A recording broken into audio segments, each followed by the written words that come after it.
This is Danny Flexent here for Seconds Out. Delighted to be joined by former cruiserweight and heavyweight world champion David Haye. David, how are you? I'm not bad. I'm good. All is well. All is well. Glad to hear it. Now, obviously, we're here to talk about Tyson Fury's third fight with Deontay Wilder, live and exclusive on BT Sport, of course.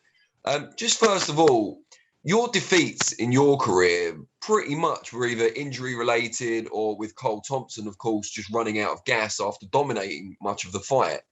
You never had, thankfully, a beatdown in your opponent's favour.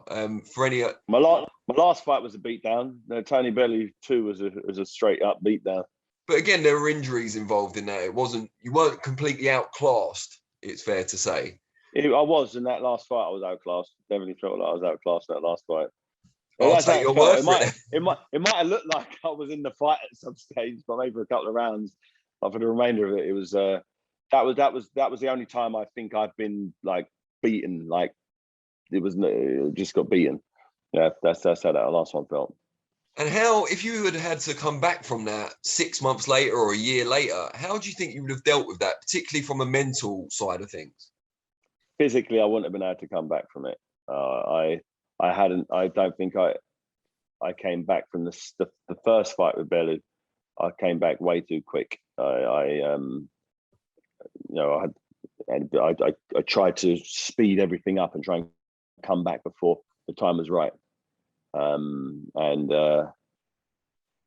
Too soon. So Wilder having an injury as he's had in his his right bicep, I believe he injured in the last fight, and he's had surgery on since, and he's had 18 months effectively for it to heal.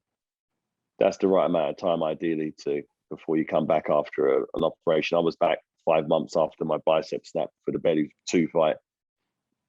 Too soon. I definitely think that's you need to give things ample time to heal. But when you're in the fight game, you can't sit in the sidelines for 2 years, a year and a half.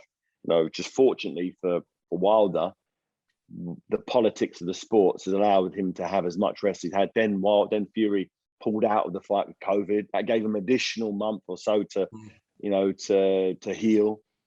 So every month that goes by, particularly after a big injury, it goes in Wilder's favour, in my opinion.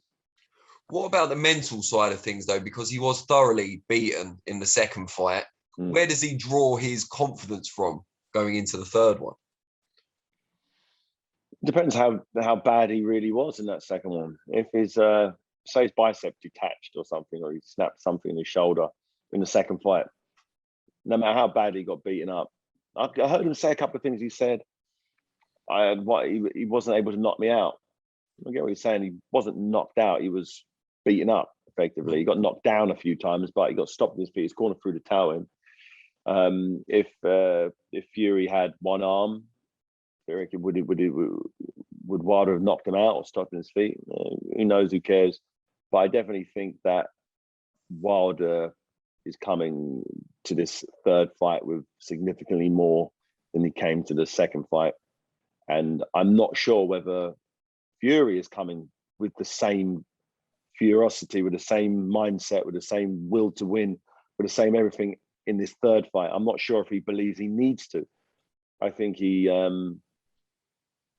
maybe he didn't even want this fight. His team didn't want the fight. He legally has to have it because he signed a contract to do it. So it's like everyone's just trying, let's get over this fight. And it's like, you can't really take, it's a real fight here. It's a real serious situation you got yourself, and you have to win this fight. It's a tough fight against someone with a massive knockout ratio, huge knockout ratio, who's knocked you down twice and nearly knocked you out in the last round of your first fight. You got to respect this. And I don't know anyone in his team, but I haven't really heard any rumblings of him looking great in training. I just heard he got to Vegas real late, and he's not in the shape he was the second time, but he doesn't need to be because he's way better. I don't know. It's interesting. You were set to fight Tyson twice in the past. They didn't come to fruition, but they certainly got close enough that you would have spoken to your trainer, had a strategy in place. Yeah. Just give us an idea of what that strategy might have been back then. What was the key to unlocking Fury? I can't say that just in case he actually gives me, just in case he goes, actually, I fight David Haye. I'm like, I already told you I was going to do it. No, Tyson Fury is very effective for a number of reasons. You know, his height and his size, his reflexes, his arm span, it's massive. And he's super tough and durable. Been in the game for a long time. So he has a lot of elements that are very, very useful when it comes to the big guys. But when it's with the smaller guys, with people with movement, people with punch power, with heavyweight punch power and a cruiserweight movement for his body type and his style, that's what I'm going to say, really. There's ways to hack the matrix. Does Deontay Wilder have enough of that David Haye? He's got the power. No, he's got enough of power, yeah, for sure. But he's got enough that he's got that one punch thing. That you have to have that to beat Fury. You have to be able to knock him out in one punch or put him down with one punch. Because if you can't, then you're not really going to beat him over the course. You have to hurt him and stun him and put clusters of punches together, one punch at a time. You know, maybe enough, but you need to put them together. You know, body and head. And you know, Wilder came close the first time round, but you know, second time round he was not at the races in any way, shape, or form. But I've always thought, you know, someone small, agile, quick feet in and out, you know, overhand right. You could do some big things against one of the greats. I think you're very much in danger of giving away that strategy now. How I did it's not. That's what everyone obviously think anyway. There's specific things that need to be done in a fight against yourself, and one of the big things also, the psychological side of it. The fact that his dad called me out the other day shows they don't take me seriously in any way, shape, or form, which is a good thing. It's a very, very good thing. And once they crunch the numbers and work out what doing something with me would be, in their mind, for someone who hasn't boxed in 3 years and, you know, got battered by Tony Bailey last time out, you know, it might start looking attractive to him. So let's hope he takes the bait. Say they did take the bait and decided to entertain you in that fight. How would it differ, your training and your preparation for that, compared to what you did with obviously Joe Fournier not too long ago? I imagine it's night and day. It would be a completely different thing. You know, what I did with Fournier, because I hadn't trained in a boxing capacity for so long. I was fit, I was training, I was healthy, but I hadn't done any boxing specific training. So what I didn't want to do is just do too much of that and get injured, because that's what's happened in the past, you know. So I took it very, very easy with the type of boxing stuff that I did, and I was able to start getting good results with a lower intensity.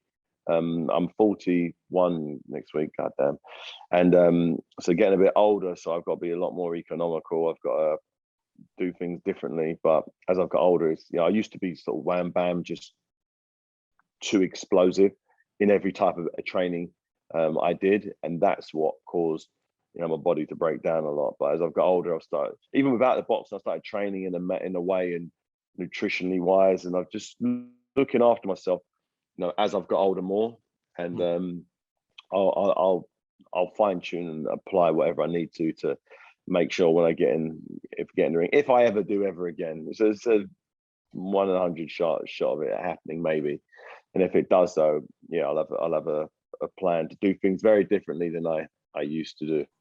Is Fury the only fighter you'd come back to face?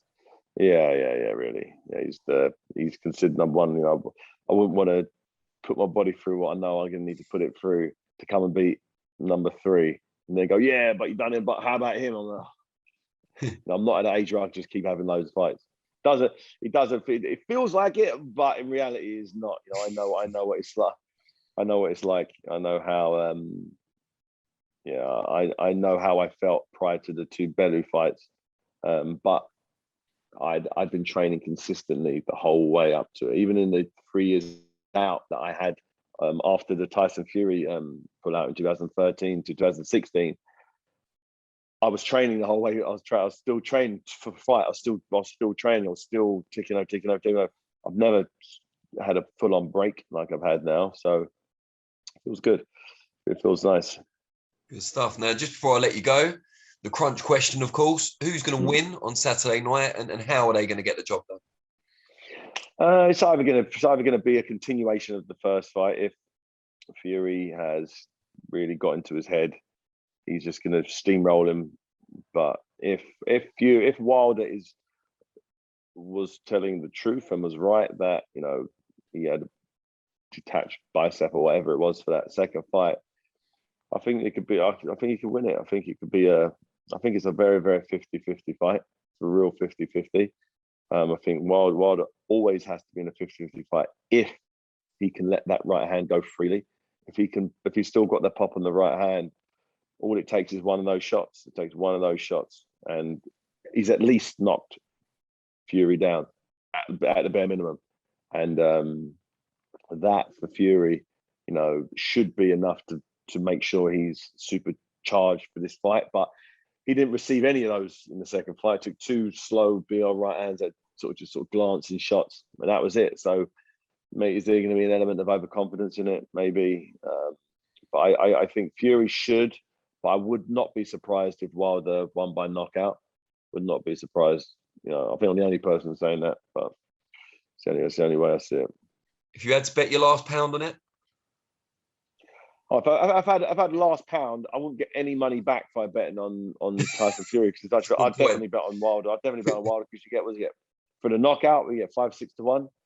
So I'd definitely bet on Wilder if I was a betting man to get for returns versus a 50-50 fight, 1-6 to 1, one's odds on favourite. No, I'd always go with the underdog. Good stuff. Really, really appreciate your time. Glad to see you looking so well, and I'm sure we'll catch up again soon. Definitely, mate. See you soon. Cheers, mate. Take care.